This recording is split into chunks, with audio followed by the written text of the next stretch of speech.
All right, I'm going to get started then. My name is Laura Kaler. I'm the one who a lot of you have gotten letters and emails from, and so I want to start off by saying thank you very much for taking the time to read those letters, fill out the interest forms, and then most importantly, join us today. I'm really glad to see such a great turnout of people. I would love it even more if we were in the same room together. Hopefully we'll have some opportunity for that down the road. But today should be a great chance for us to share with you about what the Grasslands Initiative aims to do and some of the steps that we've taken already, ways that we hope that you can engage. And then we're also really excited to hear from partners, since a big part of the Grasslands Initiative is how we can collaborate as partners. So with that, I'll start my presentation. I think, Judge, you're on, correct? So if more people jump on, can you Yes, I admit them am. in? Perfect. I'll let you do the attend or the. All right. Can everyone see that okay? Or can at least one person tell me that they can Looks see my good. screen? Looks Wonderful. good. Thank you. So the South Dakota Grasslands Initiative is the name of the group that we're launching. Some of you may have heard of this referred to as the South Dakota Grasslands Task Force. As our steering committee got together, we decided initiative was maybe a better term for giving the right perspective for what we're looking to do. So the Grasslands Initiative is a collaborative network. And I bolded that word because I think it's really important to focus on the fact that we are looking to be a collaborative spot for all of the groups that currently exist to network, connect, and be stronger together. We're not necessarily looking to create a new entity, but rather to use this as a way to connect. We hope to be made up of diverse organizations, agencies, and individuals who support grasslands as a means of retaining prairie ecosystems, both native and restored, while sustaining rural economies and healthy communities. So looking at that bigger picture of the importance of the grasslands, the ecosystems, but also the communities, and how the communities are important for the grasslands, and the grasslands are vital for those communities. So a little bit of background on how this got started. So before I began as director, it was launched by several partners came together, and through collaboration with the South Dakota Grasslands Coalition, they decided that there needed to be some type of network like this. There was also funding brought in from NRCS, Game Fish and Parks, and joint ventures, both Northern Great Plains and the Prairie Pothole joint ventures. The key focuses as they were setting this up are combating grassland loss through conversion, woody encroachment, development, and other topics, and promoting healthy grasslands.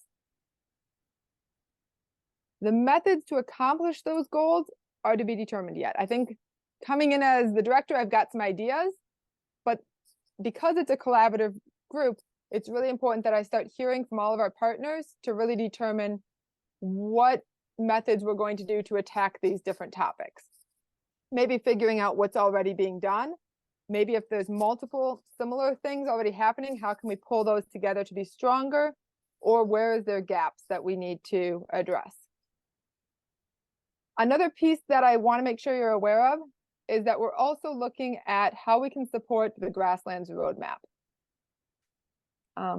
I don't know if you're familiar with the Central Grasslands Roadmap. If not, you'll have a great opportunity. Tate's going to delve into it a little bit more after I introduce the initiative. But I want to show you a couple maps or a couple images that come from the Central Grasslands Roadmap that we're being mindful of as we develop the initiative. So this map is the Central Grasslands, and as you can tell, goes from Canada through Mexico. So the Central Grasslands Roadmap is trying to be mindful of how do we think about this full biome without getting stuck on state boundaries. So when you look at this map, you can see the large boundary of this great biome. Then we've got a lot of it converted into purple already. So that's the converted or altered grasslands.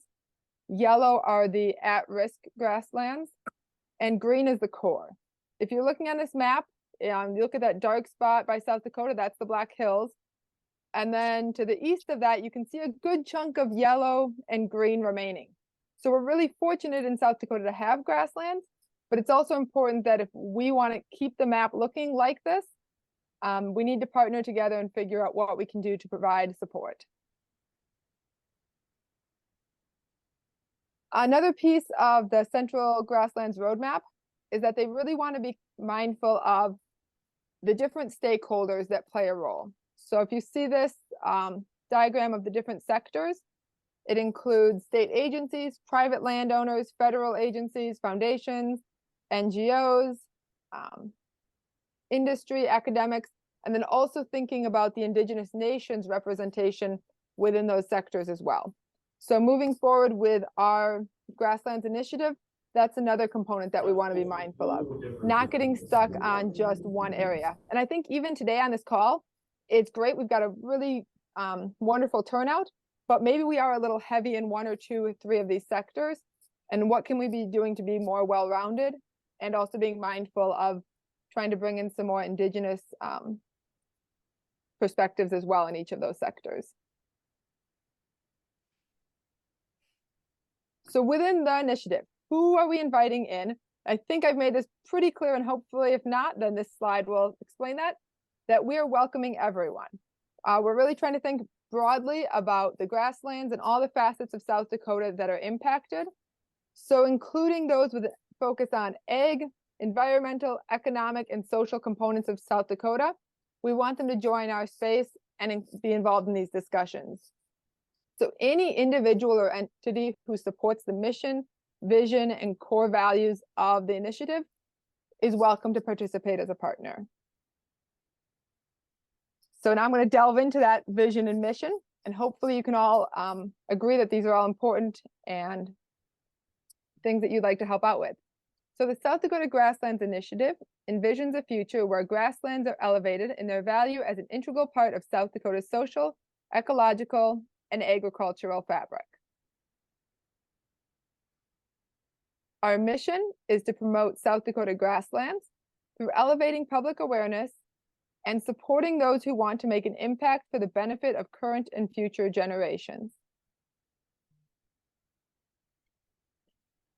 Our core values are retention of South Dakota's native prairie ecosystems, science-based education and decision-making, acknowledgement of traditional knowledge, recognition that diversified income streams are essential to sustainable ag operations for the benefit of all South Dakotans. And that's why she isn't able to join us, if you notice the change in the agenda, but we're going to have Peggy Schlechter come and talk about agritourism, which is maybe not something that you would normally think about when you're thinking about grassland conservation, but trying to think a little bit broader of what needs to be in place to support the communities in the grasslands, and agritourism can be one of those pieces for landowners. Discussion that honors opposing viewpoints and perspectives, and support for landowners who want to improve grasslands. Okay, so this next slide that I'm getting to, it's going to be busy and complex, but I also am somebody that likes to have visuals and have an understanding of how things are laid out. So the next slide kind of explains the layout of how the initiative is going to be set up. So on the left, we have our lead organization, which at this point is the Grasslands Coalition. Their main role is that they are the ones who receive the grant and are responsible for making sure that we're adhering to it. That being said, I think it's important to say, and Judge would also agree, that the Grassland Coalition is not superior to another group in this project. Everyone who contributes is an equal player. They're just responsible for the grant. I've been hired as the director, so my job is to work with the partners, listen to everyone's thoughts, sift through them, come up with plans, and work with the steering committee to help determine ways that we can move forward. The steering committee is 10 individuals who represent some of the different partners that serve as in an advisory role to represent the other partners as well. Then on the top, you'll notice we have partners and formal partners. Like I was saying, partners are just anybody who wants to join these calls, get involved, you're automatically a partner. However, if you would like to be listed on our website, listed on signage, and really recognized as a formal partner, All you need to do is fill out a form that says, I chatted with my board, we're all in agreement, we'd like to be listed as a formal partner. Both formal partners and partners are eligible to fill those spots on the steering committee as they open up. And partners, formal partners, and steering committee members are all asked to come together when we are forming our action teams and find topics that interest you or relate to your group's goals and get involved that way. Any questions on this? I know I'm throwing a lot at you, but I will have my email at the end, so you can always email me or call me if you've got questions. But if it's not clear for you, there's probably more people that this isn't clear for, so feel free to ask.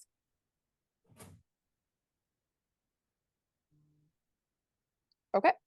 So here's a listing of who currently is on that steering committee.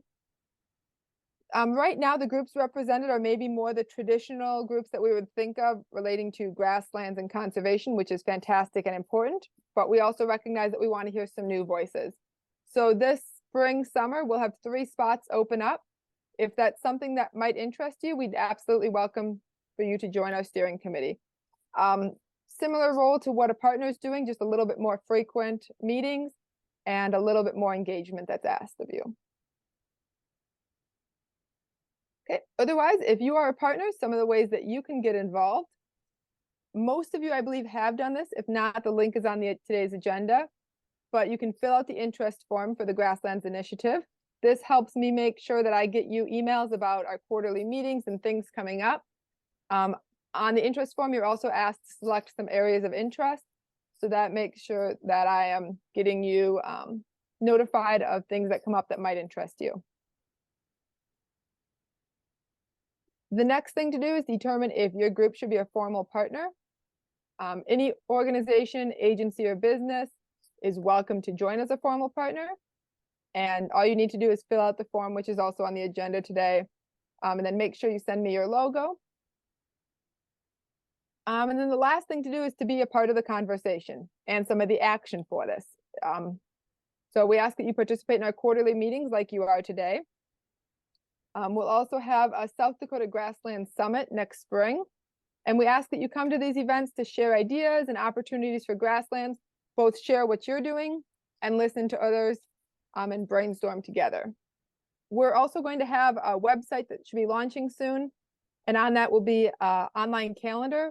We'd really love if everyone could submit events to that, not just to notify the public, although that is one purpose, but it seems like sometimes when we're scheduling events, there's some overlap between groups where there's maybe 2 things happening that would appeal to the same person, maybe happening in different regions of the state on the same day. So if we can use that online calendar as kind of a pooled what's happening on this day, that would be fantastic. And the third step is to connect with other partners. So one thing that I'm excited about today during our call is we'll have some different partners sharing things that they've got going on and maybe giving an opportunity for you to connect with them and support their project. Then during introductions, same goes. If you think of something that you want to share with others, even if it's something as simple as an event that you're planning that you want to get the word out on, let's use each other to help improve grassland opportunities.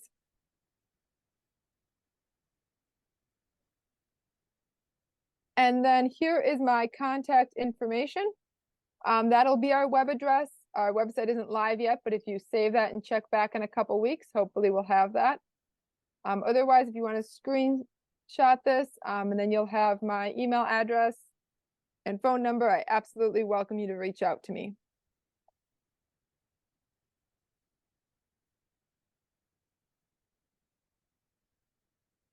All right, with that, I'll get back to the agenda. Does everybody have the link for today's agenda, or does anybody need it? All good? Okay. So with that, I just threw a lot of information about the Grasslands Initiative at you. What questions do you have? What thoughts do you have? Is that what you were expecting, or is it looking a little different than what you expected from the initiative? Feel free to throw it in the chat if you're not comfortable unmuting.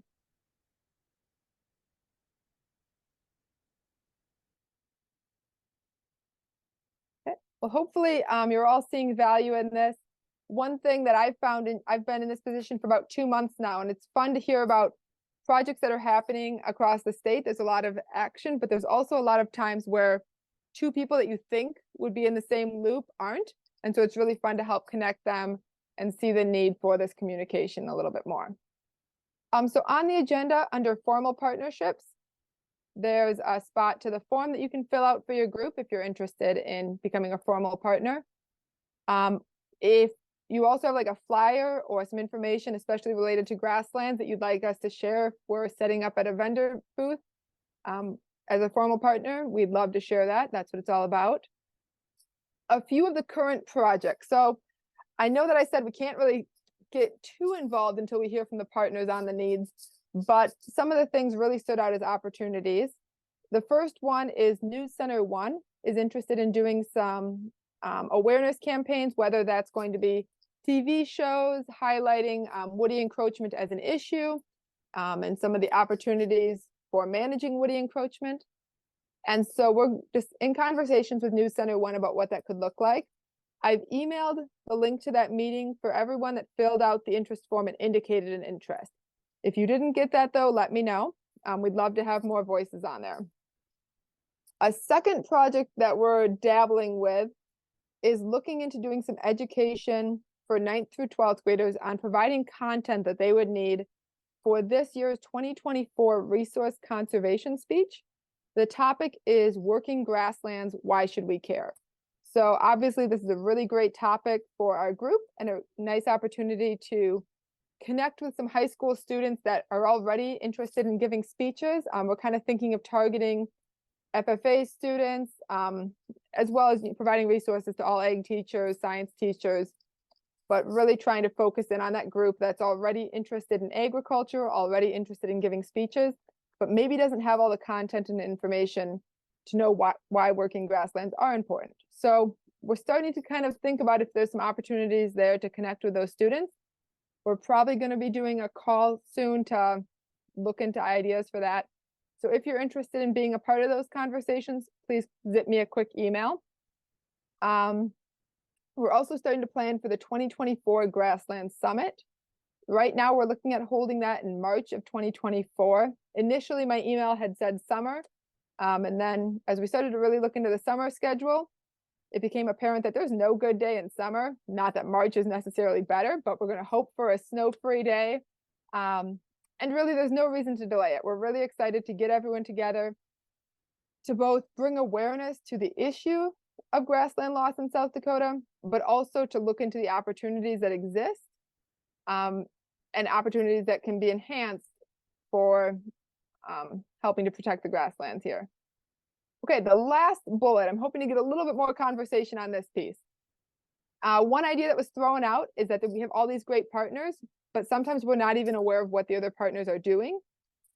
So one thing that I'd like to do is host little either podcasts or webinars, maybe 20 minutes long, that people could plug into, listen to on their own time or live, and learn about their peer groups.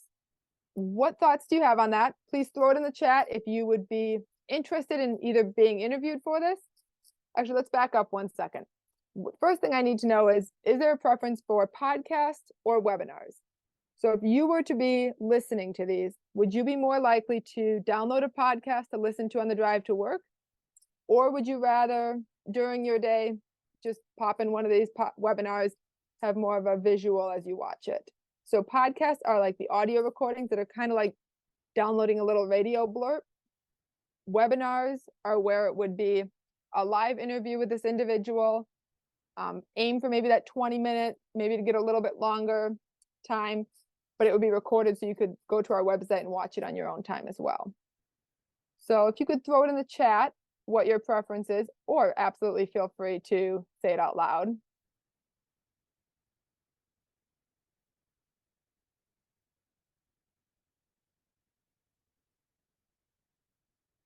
Right now it's looking like maybe we're leaning a little bit more towards, yep, the podcast would be about 20 minutes. We'd edit that down, trying to think commute wise of how long it would be ideal.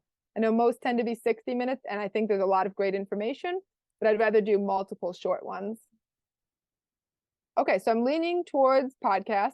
So I would say that expect that today or tomorrow, you'll be getting an email to fill out if you're interested in being recorded for that. Partners in state and even partners out of state that interact with South Dakota, we absolutely welcome you to be a part of that. So thank you very much. I'm excited to learn a little bit more about your work and share it with others. The last thing that I have before handing it over to Tate is the Grasslands Initiative interest form. Most of you have filled this out, but if you know of anyone, and like I've been saying, think broad, think of the partners who aren't in this room and who might not think that they should be in this room, but you know that actually the work they're doing does connect. Please encourage them to fill that out so we can keep them in the loop. So now I'm going to hand the mic over to Tate. Tate's going to give us a little bit of a recap on the Central Grasslands Roadmap.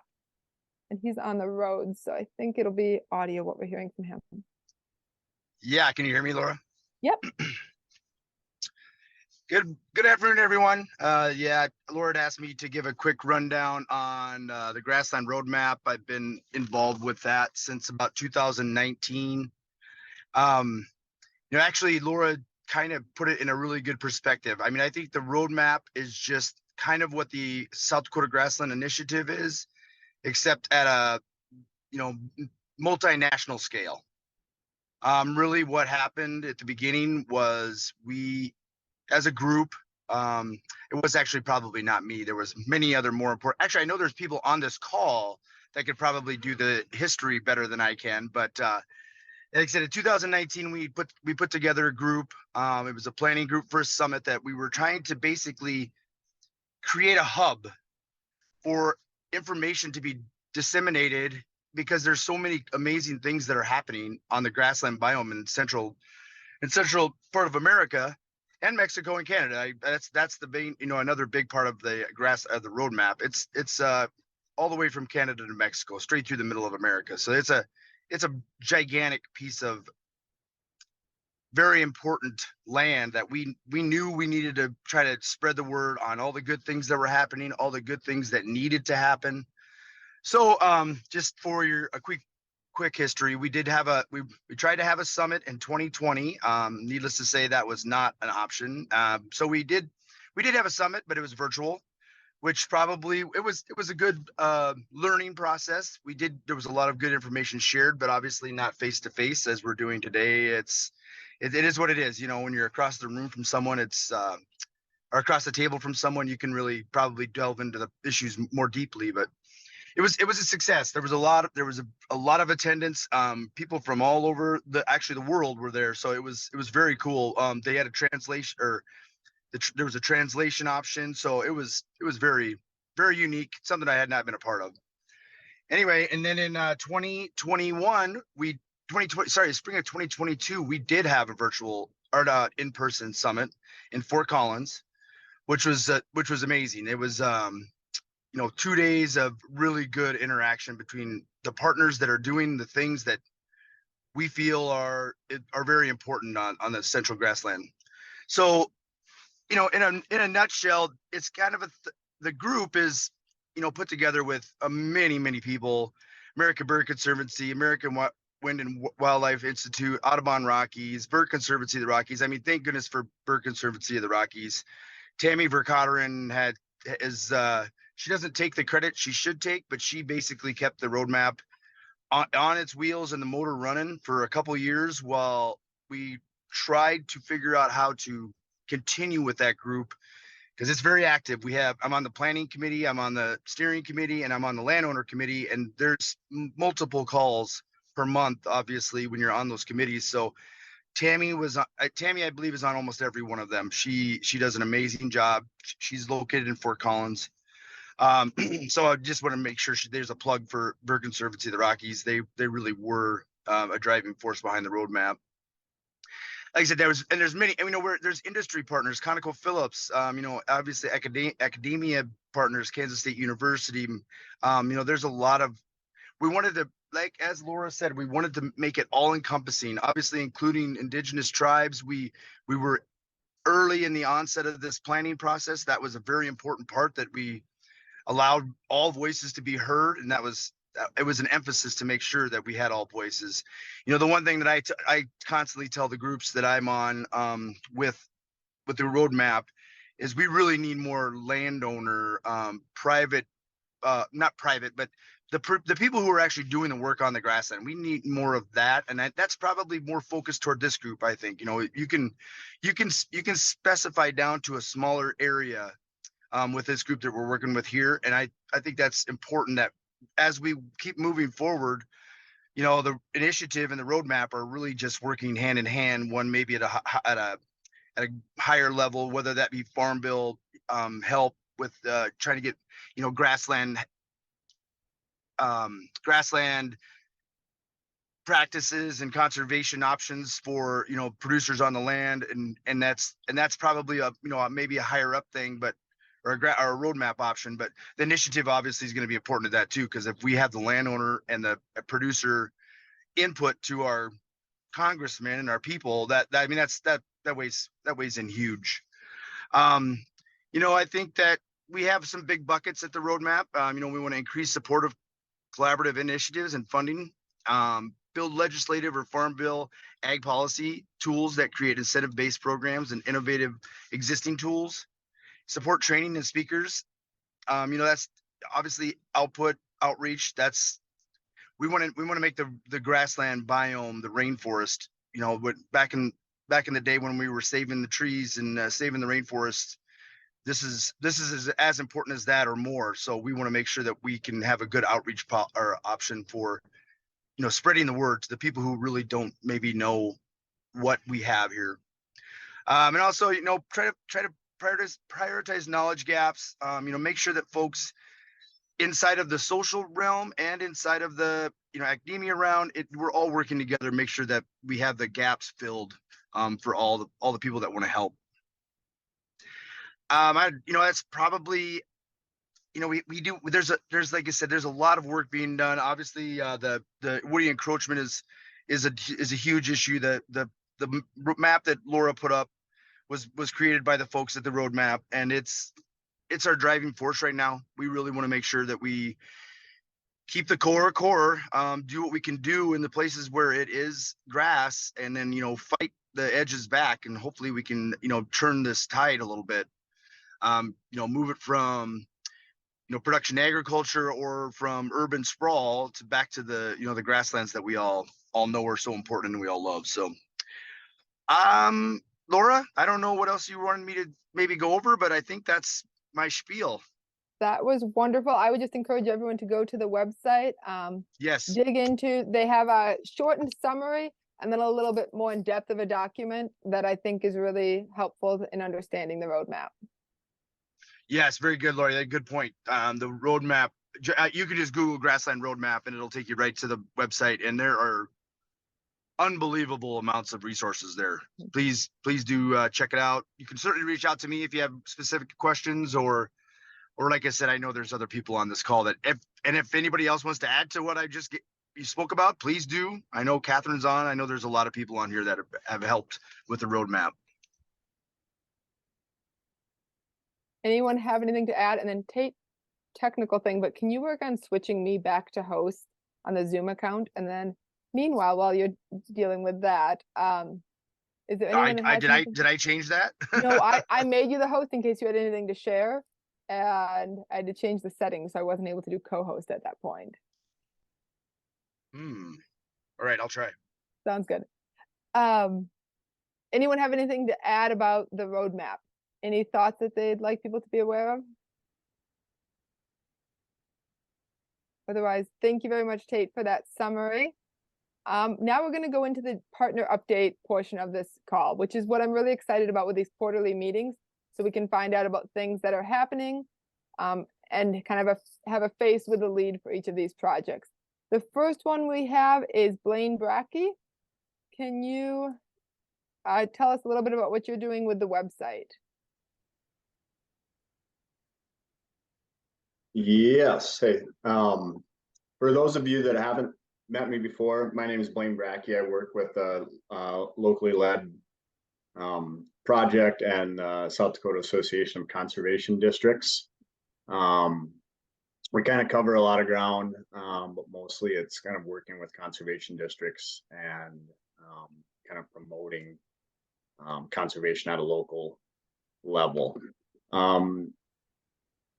Many of you have probably heard me give my spiel before in various settings, and I just told Laura that I had an update on a website that we've been working on. We just got some proofs back, and I'm going to try to share a screen here if I can, and hopefully kind of see what we're working on.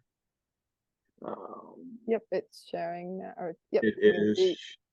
We can see your website. Okay, perfect. So for those of you that haven't heard me talk about this website, so the idea behind this,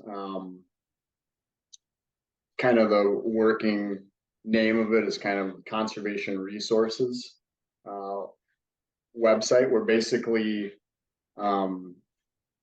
we can take all of our partners, contact information, program information, just kind of anything and everything that maybe a producer or another partner would want to find on the website. Right now, everything's kind of spread out all over. You have to go to all these different websites to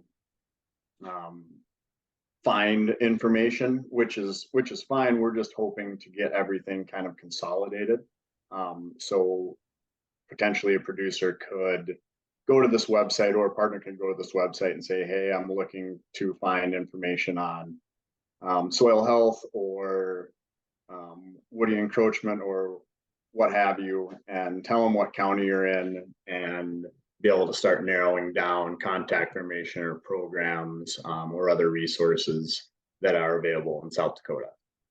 So that's kind of the quick down and dirty rundown on this website. And we just got a proof back. So I just told Laura it's really all I had to share. We've got a few different proofs. This is just one example that I'm pulling up for you, but here's kind of the idea of what we have behind it. And I'll just kind of scroll through it. It's just a home page. And we have a meeting tomorrow kind of on next steps and deciding on kind of the overall look and some of the functions of it. This website will be largely partner driven. Of course, me and my partner Katie we will be of course guiding it along and approving things that go on it and making sure it all works. But we will be developing a partner portal, we'll call it, where if you have a program or contact information or anything else you'd like to put on this website, it's kind of up to the partner to use this portal to upload that information. Then that comes to us to kind of approve it, make sure it's good. But more or less, it's up to the partners kind of to make sure if they want information on this website, then you can reach out to us and figure out how to put it on there.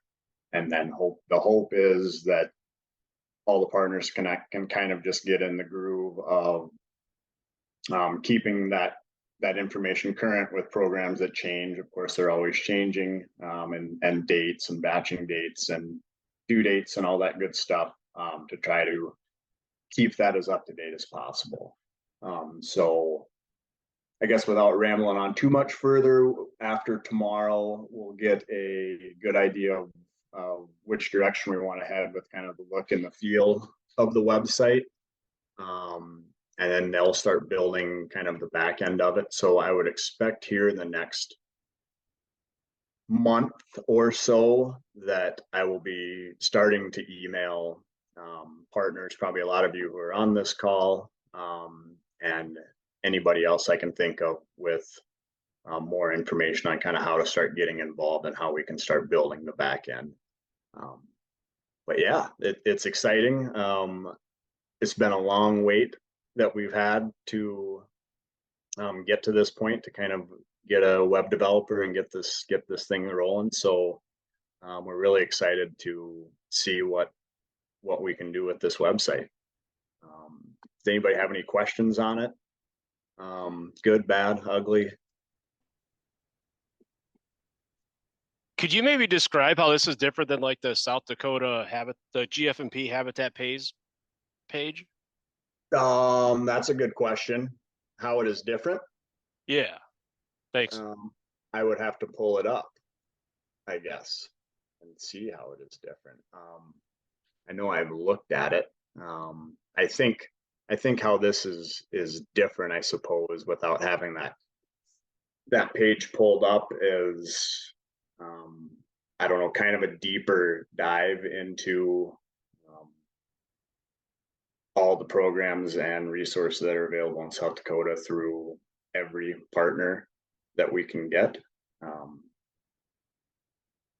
Yeah, I guess I don't have a concrete answer how it is different. No, that's fine. You went further. That's good. Thanks. Yep. This is Angela. The locally led one is more encompassing because we'll put on urban practices.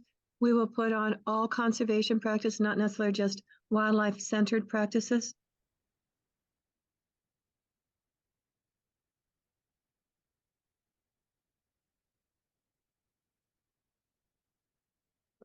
Thanks, Angela. Anything else, Blake? Nope, that's all I have. Everyone- Thank you for letting me share. Thank you so much for joining us today. Looking thank forward. And so when you do have it ready to launch, let me know and I can share it with our partners as well. Yep. Next, we have Judge Jessup and Jeff are going to give an update on where the good things grow and the project they're working on there. Judge, do you want to go ahead and kick it off, sir? Yes, I can. Judge Jessup, South Dakota Grasslands Coalition Executive Director. And the noise you hear in the background, the combine. Jeff Zimprich come to us with this, and one of the things that this kind of dovetails nicely with Grassland Initiative is to getting the grassland message out beyond the choir is some of the things we ran into, and some of the things that we found out, such as the Ag Day at the Washington Pavilion and things like that. So Jeff's grant, which is Dakota Grasslands Where the Good Things Grow, good grass grows, kind of it's a tagged on to Where the Good Things Grow. It he's in that Sioux Falls area, places at Brandon, and I'll let him get into that, but we're focusing on getting grassland issues in front of people, not necessarily issues, the importance of them to our non-audience members. And I'll stop there because then I think I'll be stealing Jeff's thunder. So go ahead, Jeff. Thanks, Judge. Appreciate that. Judge did a great job, and probably only one correction I'd say is that this isn't Jeff's grant. This is the South Dakota Grassland Coalition's grant, and it was put together, and we are so thankful to our partner, the Natural Resources Conservation Service, who funded this. It's a 3-year grant. We're just wrapped up year 1. And I'll kind of go over kind of the 7 key objectives real quickly with you, and then just kind of give you a few updates. But what I am excited to share with you is that there's going to be many opportunities for all of you on this call that want to be a part of this initiative to kind of join us. Many of you already have, but there's going to be more opportunities in the future. So real quickly, before I go further, for the few of you or the many of you on the Zoom that don't know me, Jeff Zimprich, I am a board member of the South Dakota Grassland Coalition. I live on our small family farm near Brandon, South Dakota, and I had a career with Natural Resources Conservation Service before, which I had a chance to meet many of you, but I'm anxious to work with all of you in the future. So again, this grant that is really hosted by the South Dakota Grassland Coalition with the funding from the Natural Resources Conservation Service is really meant to take grassland conservation further in the state. It does have a focus on our non-traditional South Dakotans who maybe don't know a lot about grasslands, but it also has a tie to the folks that are using the grasslands and caring for the grasslands every day, the more traditional side. So I'm just going to run through the objectives real fast because I think it'll kind of show you the scope, and then talk about a few of the things that are coming. Objective number one was really to try to find out what producers that are out on the landscape now using the grasslands, what do they think about grazing plans and grazing management and drought plans? So that objective is a long ways along. We worked with South Dakota State University. A survey was completed of producers. We got a pretty good response as far as it goes with surveys, and we've learned a lot. The South Dakota Grassland Coalition Board is diving into that now and will be coming out, and soon that information will be public and available to all of you. So know that we've really tried to figure out what's going on in the mind of our more traditional customers. That leads right into objective 2. One of the things that we wanted to do is find out what's going on in the minds of the average South Dakota citizen. So a survey was completed and it's wrapped up where we surveyed South Dakota registered voters. We had over 500 that were replied. It has a good margin of error, so we have confidence in these answers. And what we learned was, number one, South Dakotans really care about our grasslands. We also learned that while they care about them, they have a lot that they could learn about them. So that data is available and we can share that out to all of you. It's available on the South Dakota Grassland Coalition's website, and feel free to look at that. But if you need more help getting to it, let us know. We use those two things to really build the rest of the campaign, right? You got to kind of know where you're starting. So we went from there. Objective number 3 is really to take that first information and grow the number of producers that really want to work on managing the grasslands better, getting them to grazing schools, getting them to different events, the follow-up program that the Grassland Coalition's involved in. And many of you partners have programs that we could get more of our producers involved in. There's going to be a lot of opportunity in Objective 3 to actually join forces with some of the partners on this in this initiative and say, hey, you have people that are members of your organization. How can you help us get them to be more knowledgeable and aware of grassland management techniques? So that's really tied up in Objective 3, and look to hear from us more on that. Objective 4 was really about this idea of updating the non-ag public about the importance of grasslands. So as Judge said, I hope that you've all seen the campaign that South Dakota Conservation Districts really had a lead on, and congratulations to that crew and Angela. But where the good things grow, those commercials are still playing. Those public service announcements are still playing. I watched them play this morning on prime time on the Dakota News Now network. So it's still good to see them out there. But this effort's going to kind of take and build on them. So you're going to see PSAs come out on Dakota Grasslands, Where the Good Things Grow. There is a music video and song that's been developed. There's going to be ad campaigns. We're hoping to get things possibly in movie theaters. We'd like to get things on billboards. There's been talk about an interstate rest area, educational area, just a whole lot of things that we can do to educate, and a lot with children as well. So there's actually a children's coloring book related, an activity book related to grasslands coming. So just a lot in that area. Objective 5 was then to say, you know, it's great if we introduce people to grasslands, but then we need to get them out on grasslands. We need to get them out and really kind of share that experience. So the grant has in it some efforts to try to do something on the east side of the state, and we'll use the farm here near Brandon for part of that. I mean, but it could go to a lot of other farms and agricultural units in grasslands as well. And then we're also looking at the west side of the state around the Rapid City area to kind of include that too. And so I think there's great opportunities to get folks out. We've started that some last year. We built some momentum. We've had a lot of school kids out. We've had adults out here. And we're finding success. We're finding that they have an interest and that they really enjoy learning a lot about that more.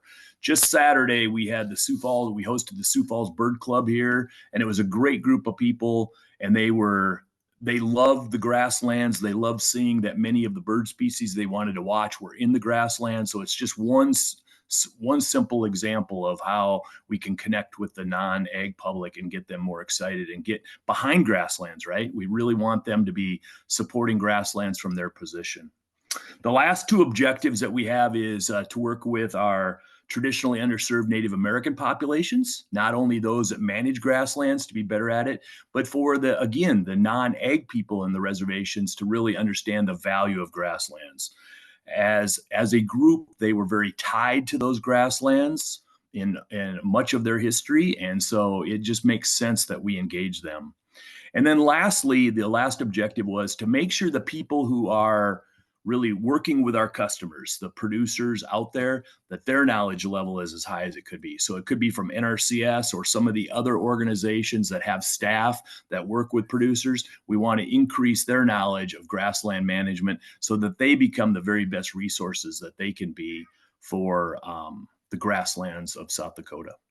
So those are the 7 objectives. We've got a lot of work that's been underway for the past year. You're going to see a lot more of that come to fruition very soon in the future. We hope that you can get behind us and support us. And I've told Laura and others there's going to be lots of opportunities, and know that we will not be afraid to ask, okay? Many of you across this line already, I can see Jamie and Jared at Presentation Sisters. We have been working with them from the start. Many of the other groups on here, we've been trying to get them involved and help us with the mission of really educating all of South Dakotans about grasslands and their value. Laura, I think I'll stop there. I know you wanted these to be short, and so I'll try to honor that as much as I can and see if there's any questions or anything else that you'd like me to share. What questions do we have for Jeff? Feel free to throw them in the chat.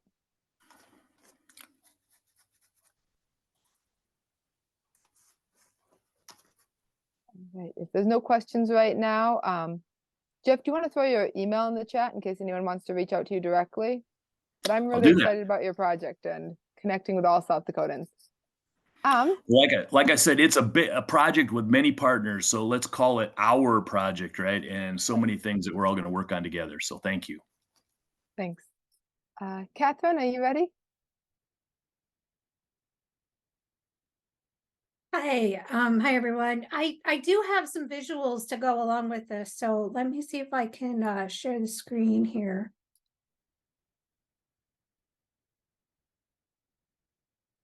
Yep, we can see your PowerPoint. Is it in here we go. Is it in presentation mode now? Yes, now it is. Okay, great. Well, so hi everyone, I'm Catherine Whiteman. I'm the coordinator with the Northern Great Plains Joint Venture. And so I wanted to just really quickly start by giving you an overview of what the migratory bird joint ventures are for folks on the call who may not be familiar with us. And so we are some regional self-directed partnerships working on bird and bird habitat conservation, both for the benefit of birds, wildlife, and people. So the joint ventures were initially stood up back in the 1980s as the implementation arm of the North American Waterfowl Management Plan. And so the charge was to help with some concerns around declining waterfowl populations at the time. And between the efforts of the joint ventures and some help from Mother Nature in terms of rain, waterfowl populations have been able to turn around. And that model was so successful of working through partnerships to achieve conservation, shared conservation goals, that they've expanded the joint ventures to be all birds. And so that means that our charge now is to deliver objectives for bird conservation for land birds, water birds, shore birds, and waterfowl. So you can see on the map here, the Northern Great Plains Joint Venture covers western South Dakota. In eastern South Dakota is the Prairie Pothole Joint Venture. I think my colleague Lori Haneska Brown is on the call as well. And we're both doing similar work, although, like I said, we're self-directed, so we definitely have some different nuances to our work. I'm going to tell you a little bit more about what we're doing West River, but we are working collaboratively across the state, and so we can definitely work with you all. We'll share working with you all across the state. That's where we just put it. So here's what our geography looks like. The Northern Great Plains, we work across parts of 4 states, and again, West River, South Dakota. We have a 20-member management board. Our logos are here on the screen. And last year, our partnership went through a process of doing some strategic planning and has pulled together around a shared vision of resilient grasslands. And so that means that a lot of the work that we do in our partnership is thinking about grass and water, which is pretty similar to what I think a lot of you are thinking about. So you saw from Laura the map of the roadmap, the assessment map, which is here on the left side of your screen. If we step that down to the Northern Great Plains geography where we're working, you can see that although this geography is only 10% of the entire biome, we have 22% of the core grassland, so 22% of the green, and we have another 17% of the vulnerable grasslands, which is the yellow. So the geography is about 73% grass. So we're kind of ground zero for grass across the biome when you think about the whole Canada to Mexico system. And then to further emphasize the importance of the region, and I know you all understand the importance of grassland, but I think this helps set the context for the work that we're doing from the bird joint ventures. We've got some information that shows the trajectories in grassland loss on this graph that you see here. The dotted line is the grasslands and the loss that we're seeing in grasslands, and you can see how grassland bird populations are paralleling that trend almost exactly. And so grassland loss and grassland bird populations are going hand in hand. And then when we look at the 2002 State of the Bird Report, and we pull out just the geography where we're working, over half of the core breeding populations for some of our priority grassland birds are in the Northern Great Plains region. So it really emphasizes again that this area is one of the most important, if not the most important areas for conserving the grass that we have, and then helping to restore and build out from there. So what are we doing within the Northern Great Plains joint venture? Well, we're investing in the people of the region. As I mentioned, we have a diverse partnership through our management board, and we are continuing to diversify that and working through our board to do some strategic planning and our partnerships. We're doing some targeted communications work, so I'm pretty interested in some of the presentations that came before us, and look forward to connecting with you on some of that work. And we're also doing a lot of partnership support. So we're helping to support workshops in the field and partner capacity. In addition, we are helping to inform national policy on shared priorities that are relevant to the grassland. So these are things like the Farm Bill legislation. We're also doing work to bring science to the ground. So we're serving as a bit of an information hub and helping to facilitate science products and tools, both spatial planning tools and other research information, and get those into the hands of people that are doing planning locally and making local field decisions. So with support of South Dakota NRCS, we have a science integration specialist, Krista Erdman. I believe she's on this call as well. And Krista lives in Rapid City, South Dakota, and helps to translate that information and bring it to folks on the ground, whether it's conservation districts or whether it's a field biologist who's working directly with landowners, but helping to support the work that's happening on the ground. We're continuing to build out the tools and the information that we have available. So we are supporting some targeted research projects that are helping to inform some of our grasslands work. So there'll be more information coming, more tools, and we are working both on ecological science and also on social science. So we are working right now with the University of Wyoming on a study that will help us identify pathways to conservation leaders. We are also helping to directly influence and connect people on the ground, connect programs and partners and private lands biologists. We're helping to support some of those positions directly on the ground in some of these key landscapes. And we also offer within the joint venture a Northern Grasslands Restoration Incentive Program, which is a cost share program to help implement projects, landowner-led projects on the ground. It's a dynamic, flexible program. And so a lot of where we come in is we fit in where other programs like NRCS or Partners for Fish and Wildlife, maybe their programs can't fit for whatever reason, and NGRIP can step in and help out and make projects whole.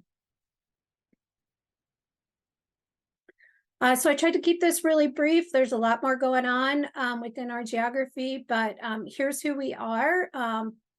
So please feel free to reach out to any one of us. If you have questions on NGRIP, Erin Fairbank is your contact. If you have questions on science integration in South Dakota, Krista is your contact.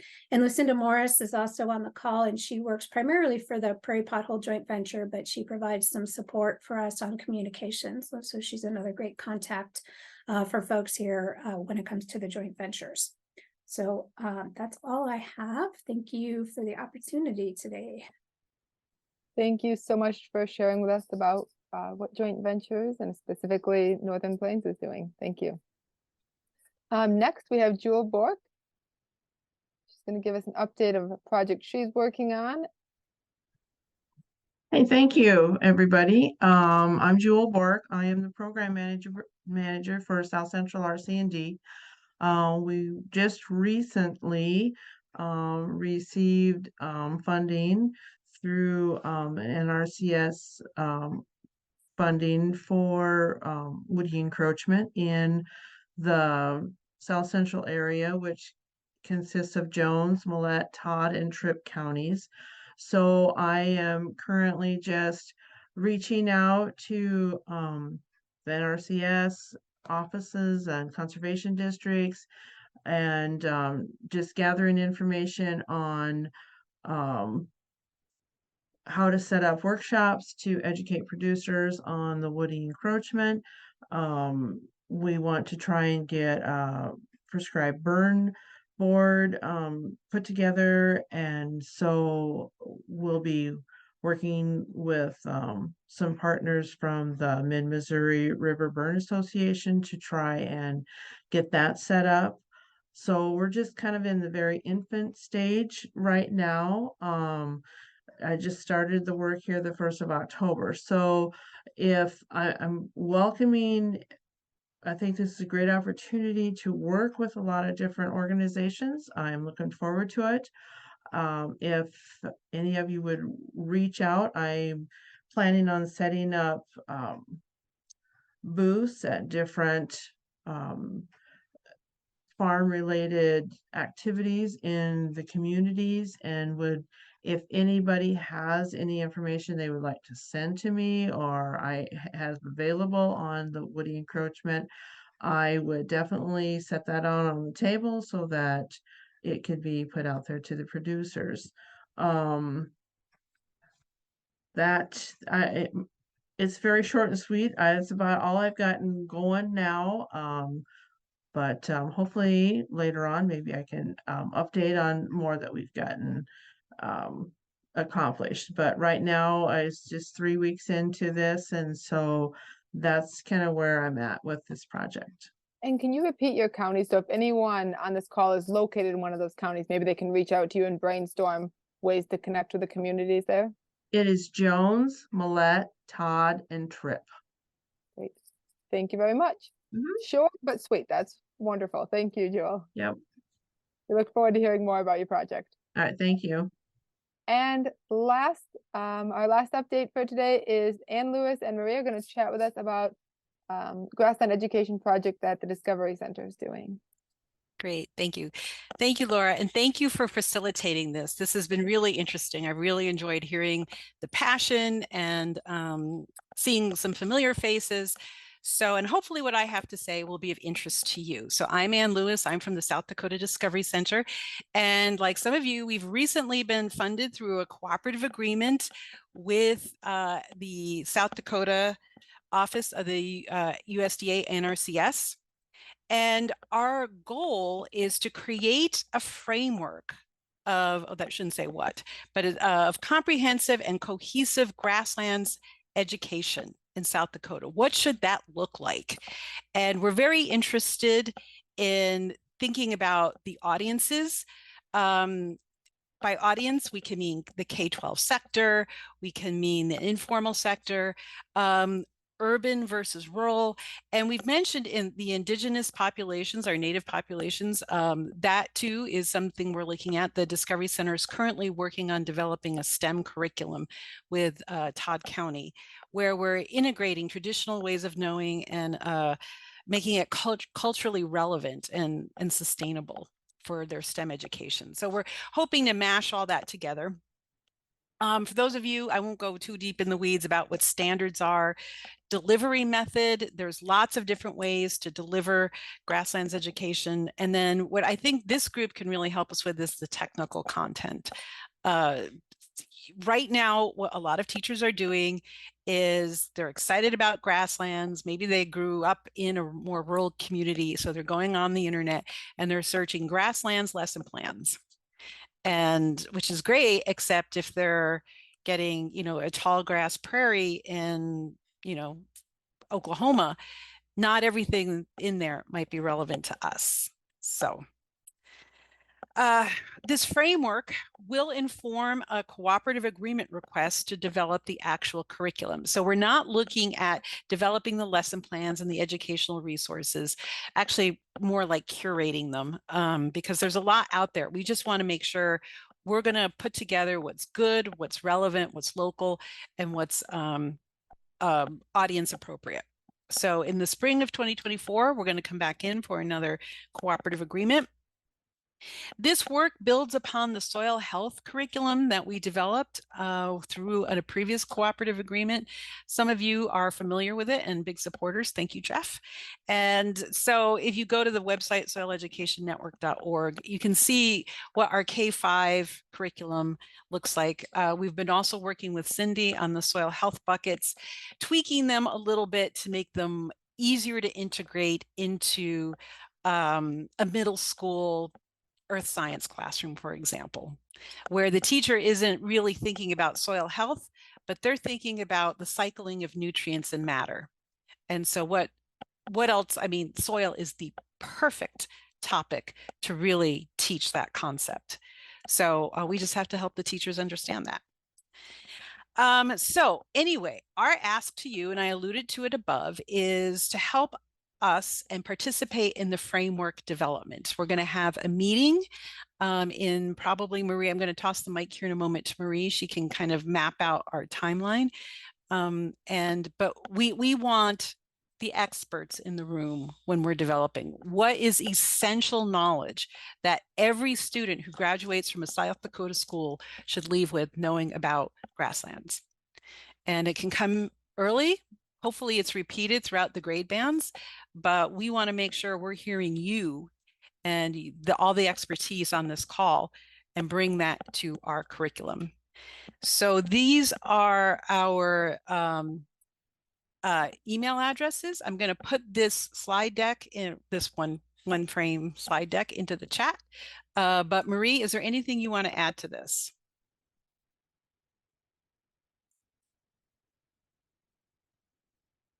Yes, thank you. I just had to unmute myself. I had to get to that. Yes, thank you. And yes, it's great to be a part of this. And it's really been exciting to hear the projects that are going on out there, because I can really see where we definitely can collaborate and work together on a lot of these projects and help to inform each other. So basically, just like the Grasslands Coalition, we have a steering committee that consists of 10 people. And this steering committee, we are going to be meeting quarterly, and we are going to have our first meeting on in November. And the members of that steering committee really covers a wide gamut of people from Black Hills Parks and Forests, Groundworks, SDSU representatives, Oglala Lakota College, World Wildlife Fund, and South Dakota Conservation, as well as NRCS. So those are people that are representing the steering committee. And like I said, we're going to be meeting once a month. Then we're also going to have our partnerships. And this is where I think a lot of you will be able to help us out. And in the partnerships, we're going to have 2 in-person meetings. One we're hoping to be in January, and one we're hoping to be in late spring. And I know Laura, I visited with Laura a little bit, and she's hoping to have an in-person meeting. And if things work, we're going to just try to build off of it and maybe have them in the same day if it works out somehow that way. And then at these meetings is when we will really take information from those who participate as to what they really feel should be connect in a curriculum. What is it that you really, the people who are there really feel should be included in a curriculum, whether it's for the classroom or outside of the classroom audiences? And then we'll also have the people who are more expertise in the pedagogy aspect and the teaching methodologies, and we'll explore what are the best ways that we can make sure we use this to meet the standards, because that's really important for the classroom teacher, and how it becomes more a part of their curriculum instead of an add-on to them. As well, it should be done online in modules, in person, in different ways. And so those are some of the things that we will be exploring as well at these meetings. And then I'll take that information and then start putting together some documents. And then with the steering committee, we'll meet monthly, and we're going to get feedback. I'll get feedback from them as to whether or not they really feel I'm heading in the right direction with what's going on and how we're putting things together. And then in late spring, we'll have our face-to-face meeting to hopefully kind of finalize what this framework is. And then part of this too is to identify if there's any gaps out there that need to be addressed in this framework and in the curriculum. And what I have done is I've created a Google Share file in which the steering committee and then the partners will be able to access. And I think what I might do is, Laura, if you're okay with you, is I might share with you the link to, I created a spreadsheet where people could enter their name, their organization, and their interest, and being a partner. I just kind of think that would be the easiest way to do it instead of me getting thousands of emails. I shouldn't say thousands, but so a lot of emails. So if I share that link with you, then you can share it with everybody else, and they can just go in and directly put their information in, contact information in there. And then I can send out updates as to when we're going to meet, the agenda, and, just some updates, periodic updates to them as to what we're doing over the next 6 to 8 months. And there's also going to be a folder in there where people can upload documents or resources that you think would be relevant. And I also created an Excel document where if it's all online, they could enter the name of the website link, a brief description of what it is and who posted it. And then those would be some resources. Then we have it in one place, and then we can access it. And I just think it streamlines the process where people can enter their information. That sounds good. Yep. If you want to send me that link, I'll be sending a follow-up email to today's call. So I'll include that in there, and then everyone can fill that out so Marie is able to stay in contact with you. All right, great. Sounds good. I think, Anne, is there anything else that you think we need to add to this? I think between the two of us, we probably covered it pretty well. We did. Thank you. All right. Thank you. Wonderful. All right. So now we're at the point of introductions. I put this later in the agenda since some of our individuals would be speaking.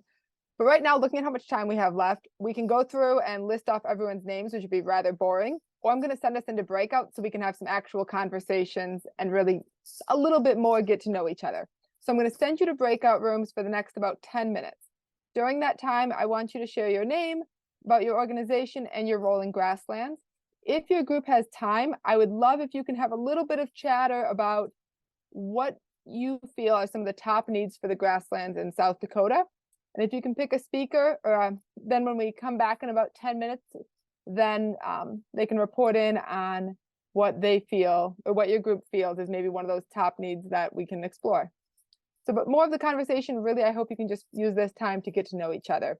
So if you're able to turn on your camera and enjoy some conversation for the next 9-10 minutes.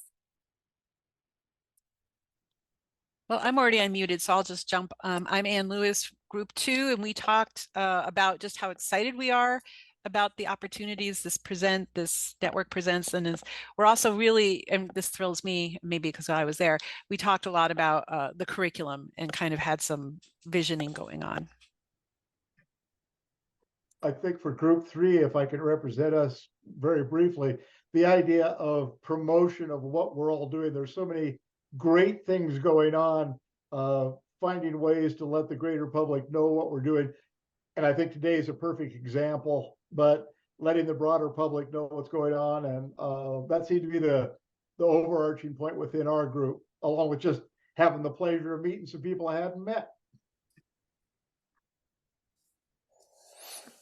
I don't know what group number we were, but one of the interesting things that came out of our group was a youth education theme, kind of on the heels of Ann's presentation. So Jewel shared with us something that I don't think that the rest of the people in the room knew, that there's actually the Turner Foundation actually supports youth education in Jones County, South Dakota, and kind of on the ground projects, which we won't get into it now, but it did get my wheels turning for some real tie-in grassland projects. So I think it speaks to the power of everybody comparing notes, because there's obviously some cross connectivity that we're going to be able to pursue there. Any other group updates? I think we had 5 groups. I'll do group number 4. So 3 things I took away from our group was, first thing is just education, really expanding on education. And, like we've talked about here, to everybody, not just the producer, not just the urban areas, but everybody in between, and connecting to all those people. And then providing a clear ask and delivery method of that communication to those individuals, really focusing that effort through communication operations between everybody, trying to have a clear message to them and a clear ask of what we're asking them to do. And then lastly, one other thing would be to reward those producers that are maybe further along in their, as Jeff put it, conservation journey, finding a way to reward those producers that maybe aren't adding anything new, but just retaining that really strong conservation minded management style on their property. Good thoughts. Thank you for sharing. All right, is there one more group that had anything to share? If not, hopefully you all had good conversation. I really enjoyed meeting the individuals in my group. I would like to say let's do breakouts next time, but actually for our next quarterly meeting, we're looking at doing even one better and meeting in person. With that, recognizing that in the winter, we don't want everyone driving all the way across the state. So we're thinking about doing 4 meetings around the state. One of them, especially the perhaps West River one, we might combine with Marie's event. So that way those coming to one could stay and do the other. So watch for that. We were thinking the week of January 22nd, realizing that the Soil Health Conference is that week, we might shift it around a little bit. But watch for dates in January where we'll be doing some in-person meetings. The other thing that I wanted to throw out there, and I'm going to try doing a poll on this, is as I'm hearing everybody speak about ideas and how we want to know what everyone else is doing, would a newsletter be beneficial? I know it can be a great way to share news. It can also be one more email that gets deleted. So I'm going to do a poll. I think it's anonymous. If not, I'm not judging you if you put no. But would it be beneficial to have a newsletter that stays between the partners, so you wouldn't have to make it a beautifully worded, fluffy article, but just throwing some things together about, this is a project I'm doing, and here's my ask. Can you help me share this? Can you help me get ideas? Can you help me find partners for this? So really focus on kind of some more action that you'd like from the partners, whether that's just making them aware that you're doing it so they don't try to duplicate. I know when I started this job, I thought, wow, we need one website where everybody can go for a one-stop shop to find out about all the different programs. And then I learned Blaine's already doing that. So how important is it to have that communication of what's already happening in the state? So it looks like, yes, a newsletter would be beneficial. Maybe start with just quarterly, and then if we need to increase it, we could. So maybe I would do it like the month before a quarterly partner meeting as a way to touch base. All right, so with that, I'll be sending a follow-up email with some links, ways to sign up if you're interested in listening or recording one of the podcasts with me and sharing about your group. Any questions or any overall thoughts that you'd like to share with the group? We do have 2 more minutes, so we can use them in chat.